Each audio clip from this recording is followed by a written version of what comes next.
She is an Oshin, a housemaid for a wealthy man in his 50s.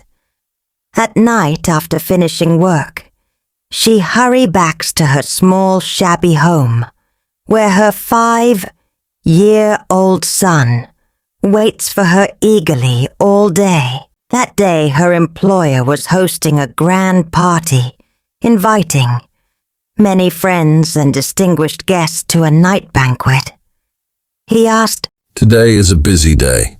Can you stay later than usual?" "Yes, sir," she replied. "but my son is still very young. If he stays alone in the dark for too long, he will be scared." The employer kindly said, "Then bring him along with you." She brought her son to the party. On the way, she told him, "I'm taking you to a night banquet." The boy was excited, unaware of what it meant for his mother to be a servant. She don't want his young mind to understand the difference between the rich and the poor too soon. Quietly, she bought 2 sausages. More and more guests were arriving. Polite, sophisticate people. The house was spacious and magnificent. Many wandered around, conversing. She was so busy that she couldn't keep an eye on her cruffy son. She worried that his presence might disrupt the party. Finally, she found a solution.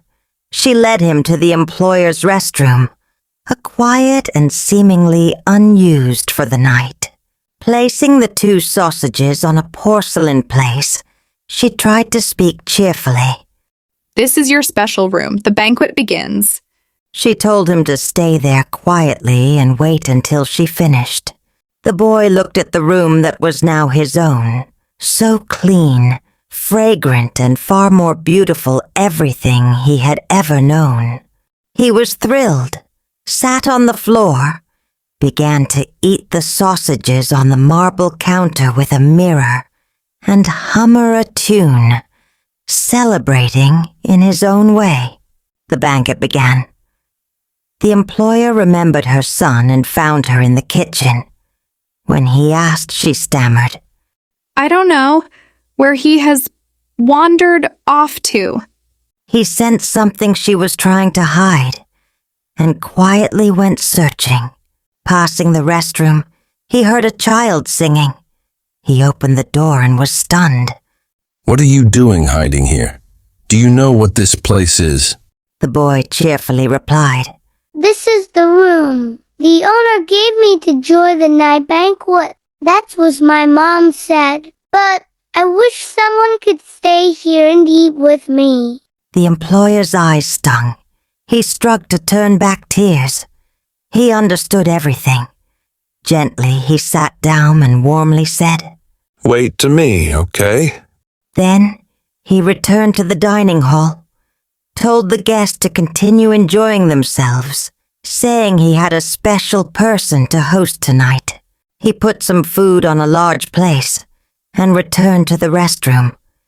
He knocked politely.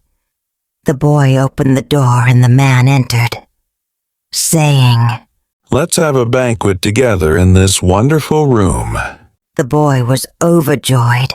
They sat on the floor, eating happily, chatting, and eavesdinging together.